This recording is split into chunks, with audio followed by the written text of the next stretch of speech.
ಎಲ್ಲರಿಗೂ ನಮಸ್ಕಾರ. ವಸಿಷ್ಠಾಸ್ ಕಿಚನ್ಗೆ ಸ್ವಾಗತ. ಇವತ್ತು ನಾನು ಹಲಸಿನ ಹಣ್ಣಿನಿಂದ ಮುಳ್ಕ ಮಾಡೋದು ಹೇಗೆ ಅಂತ ತೋರಿಸ್ತಿದ್ದೀನಿ. ಅಕ್ಕಿ ನೆನೆಸದೆ, ಅಕ್ಕಿ ಹಾಕದೆ ಮುಳ್ಕ ಹೇಗೆ ಮಾಡೋದು ಅಂತ. ಇದು 10 ನಿಮಿಷದೊಳಗೆ ಮಾಡ್ಕೊಳ್ಬೋದು. ಫಸ್ಟು ನಾನೊಂದು 10 ಹಲಸಿನ ಸೊಳೆಗಳನ್ನು ತಗೊಂಡು ರುಬ್ಬಿ ಇಟ್ಕೊಂಡಿದ್ದೀನಿ. ಅದಕ್ಕೆ 2 ರಿಂದ 3 ಚಮಚ ಗೋಧಿ ಹಿಟ್ಟು ಹಾಕ್ತಿದ್ದೀನಿ. ರುಚಿಗೆ ತಕ್ಕಷ್ಟು ಉಪ್ಪನ್ನು ಹಾಕ್ತೀನಿ, ಸ್ವಲ್ಪ ಬೆಲ್ಲನ ಹಾಕ್ಕೊಳ್ತೀನಿ. ಮತ್ತು ನಾವಿದು ಈಸಿ ಮೆಥಡ್, ಇದು ತುಂಬ ಚೆನ್ನಾಗಾಗುತ್ತೆ. ಮೈದಾ ಹಾಕಿದ್ರೂ ತುಂಬ ಚೆನ್ನಾಗಾಗುತ್ತೆ. ನಾನು ಇನ್ಸ್ಟೆಡ್ ಆಫ್ ಮೈದಾ ಗೋಧಿ ಹಾಕ್ತಾಯಿದ್ದೀನಿ. ಮೈದಾ ಒಳ್ಳೆಯದಲ್ಲ ಅಂತ ನಾನು 2 ರಿಂದ ಇದನ್ನು ಕಲಿಸ್ಕೊಂಡ್ಬಿಟ್ಟು ಬೇಕಾದರೆ ಇನ್ನು 1 ಸ್ಪೂನು ಗೋಧಿ ಹಿಟ್ಟನ್ನು ಹಾಕ್ಕೊಳ್ತೀನಿ. ತುಂಬ ಚೆನ್ನಾಗಾಗುತ್ತೆ, ಈಸಿ, ಇದು ಬೇಗ ಬೇಗ ಮಾಡ್ಕೊಳ್ಬೋದು.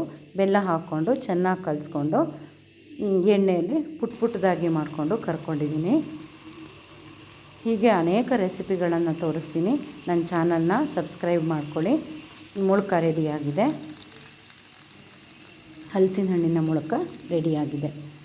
ತುಂಬ ಚೆನ್ನಾಗಿರುತ್ತೆ. ಇದು ಸಂಜೆ ಹೊತ್ತಿಗೆ ಸ್ನ್ಯಾಕ್ಸ್ ಥರ ಬಳಸ್ಬೋದು. ಧನ್ಯವಾದಗಳು.